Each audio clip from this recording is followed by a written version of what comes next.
তো বন্ধুরা, আজকে আমরা বানাতে চলেছি পালক পনির। তো আমরা প্রথমে কি করেছি, পনিরটাকে কেটে নিয়েছি, ভালো করে একটু লম্বা লম্বা করে কেটেছি।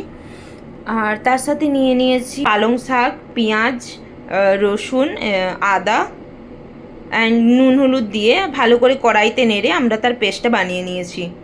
আর নিয়ে নিয়েছি কিছু পরিমাণ পেঁয়াজ কুচি, টমেটো কুচি এবং অল্প পরিমাণ লঙ্কা। আবার অল্প পরিমাণ নুন হলুদ দিয়ে আমি ভালো করে একটু মাখিয়ে নিচ্ছি। এরপরে আমি কড়াইতে তুলে দেবো। কড়াইতে তেল দিয়ে দিয়েছি। এবার আমরা পনিরগুলোকে ভেজে নেব।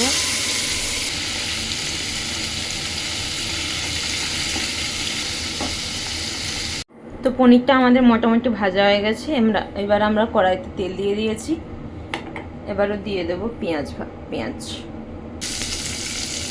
সাথে টমেটো কুচিও দিয়ে দিচ্ছি, লঙ্কা।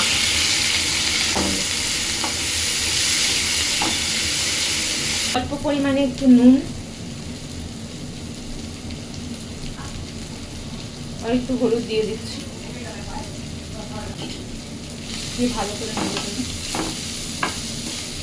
আমাদের পেঁয়াজ ভাজা সম্পূর্ণ হয়ে গেছে। এবার আমরা পনিরটা দিয়ে দেব।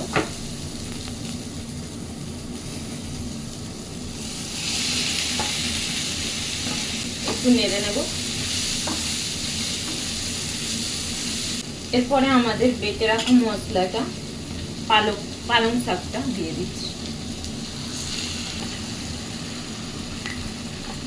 একটু মাখো মাখো হয়ে গেলে আমরা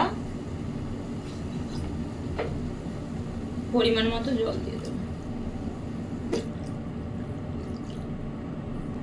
পরিমাণ মতো জল দিয়ে এবং অল্প পরিমাণ একটু প্রয়োজন মতো নুন দিয়ে আমরা এটাকে চাপা দিয়ে দেব। পরিমাণ নুন, আপনারা চাইলে কোনো রকম মশলা যদি আপনাদের বাড়িতে থাকে তো আপনারা দিতে পারেন। আমি অল্প পরিমাণ ধনা গুঁড়ো দিয়ে দিচ্ছি, দিয়ে নেড়ে নিচ্ছি।